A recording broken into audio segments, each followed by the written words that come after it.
안녕하세요. 2022년 6월 21일 디몽모닝입니다. 중국이 대출금리를 낮추지 않고 동결을 시켰습니다. 이걸 가져온 이유는 옆 국가의 상태는 한국 금융시장에 영향을 끼칠 가능성이 높으므로, 그리고 경제에도 마찬가지겠고요. 따라서 주요 결정사항은 확인하고 있는 것이 좋기 때문입니다. 중국에서 중요한 지표로는 대출 우대 금리라는 것이 있습니다. 론 프라임 레이트로 LPR이라는 약자로 부르는데요. 한글로 봤을 때 이해하는 것이 크게 어렵진 않습니다.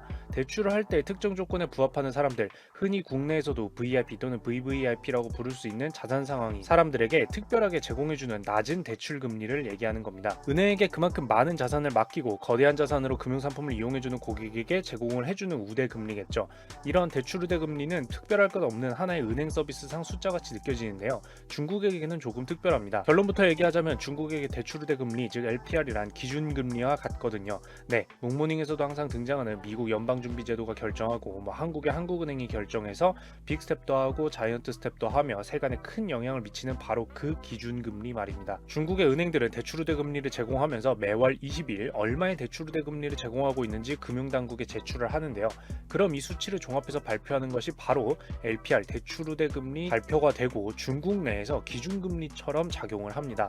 왜냐하면 이 대출 우대 금리를 기준으로 다른 대출 금리를 조절하고 예금 금리도 조절하도록 명령했기 때문인데요. 결과적으로 인민은행이 다른 여러 요소와 함께 이 대출 우대 금리가 근본적으로 조절되도록 하는 것으로 기준금리를 조종하는 셈인 거죠. 참고로 이렇게 대출 우대 금리가 기준금리 역할을 하기로 한 것은 공식적으로 2019년 9월 17일이었습니다. 그 전부터 있었던 지표긴 했는데 이 시기를 기점으로 해서 이 대출 우대 금리가 기준금리처럼 작동할 것이다 라고 한 것이에요. 꽤 최근 조정된 정책이긴 하지만 앞으로는 중국 대출 우대 금리 LPR 하면 옆 나라긴 해도 그 나라 대출 금리까지 알아야 하나 하지 말고 중앙은행의 기준금리 관리와 같으니 알아두면 좋겠구나 하고 생각하면 될 것 같습니다. 왜냐하면 이 기준금리가 너무 낮아지면 우리나라 같은 경우에는 가격으로 승부를 봐야 하는 상품 같은 경우 중국의 돈의 가치가 낮아지니까 중국 상품이 경쟁력이 발생한다든지, 아니면 반대로 기준금리가 높아지면 대출 우대 금리가 높아지면 중국 상품의 가격 경쟁력이 떨어진다든지 하는 방식으로 국내에 영향을 미칠 것이기 때문이죠. 아무튼 중국은 현재 기준금리를 내릴 수도 있지 않을까 싶던 상태였어요.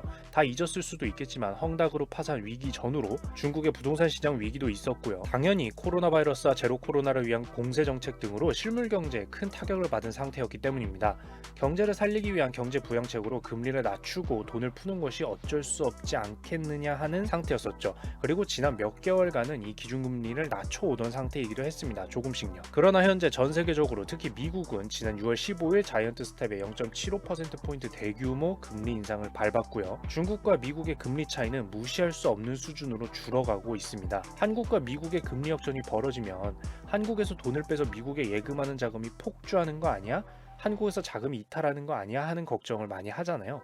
중국도 당연히 다를 게 없습니다. 중국의 현재 대출 우대 금리는 1년 만기 대출인 경우에는 3.7%, 5년 만기 같은 경우는 4.45%라고 합니다. 그런데 미국은 2022년 연말까지 3.4%의 기준금리가 되지 않겠느냐는 얘기가 나오고 있어요. 그 사이에 자이언트 스텝과 빅 스텝을 번갈아 가면서 밟다 보면은 충분히 가능한 수치이기도 하고요. 게다가 심지어 지금은 물가 상황 때문에 이보다 더 높여야 된다라는 목소리도 상당히 높아진 상태죠. 그런데 이때 여러분들도 한번 생각해보세요. 두 국가의 금융시장 자율성과 신뢰도를 생각했을 때 금리 차이가 이렇게까지 만약에 현격하게 줄어든 상태라면 이거 미국이 더 매력 있는 거 아닌가라는 생각 들겠죠. 여러분들도 경제에 관심 있는 사람들이고 투자자니까요. 게다가 이런 두려움은 가까운 미래의 희뿌연 모습 이런 게 아닙니다. 기준금리가 이렇다는 뜻이고, 그럼 국가채권 같은 경우를 볼까요? 국가채권도 결국은 이 국가가 이자 많이 주니까 여기다가 돈을 많이 빌려줄까? 투자할까?를 결정하는 요소이므로 한 국가의 자금력에 관련이 되게 됩니다. 오르내림이 있긴 하지만 미국 같은 경우 10년짜리 국채의 금리는 3.25% 정도고요. 중국은 약 2.8% 수준입니다. 네, 제가 실수로 뒤집어서 말한 거 아니에요. 이게 무슨 뜻이죠? 10년간 채권에 투자할 건데 미국 쪽 수익률이 중국보다 높은 겁니다. 만기까지 돈을 빌려준다면 말이죠. 즉 여기서 보는 것처럼 중국이 기준금리에 해당하는 대출 우대 금리를 만약 내리면 중국으로부터 미국으로의 자금 이탈이 눈에 보이는 상황에 이미 어느 정도 발을 들인 상태라고 볼 수 있는 겁니다.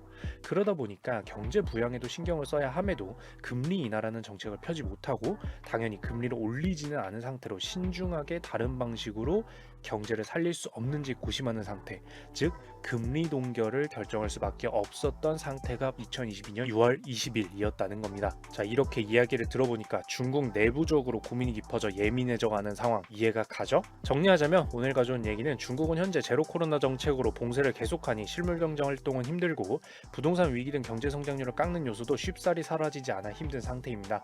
그러다 보니 금리 인하로 돈을 풀고는 쉽지만 미국의 금리 상승으로 미국의 투자 매력이 갈수록 상승하는 지금 자금 이탈까지 고려를 해야 돼서 그것도 쉽지 않은 상태다 정도라는 것이었죠. 오늘도 있어 보이는 경제 정보 기술 이야기로 커피 한 잔을 즐기실 수 있도록 준비를 해봤는데요.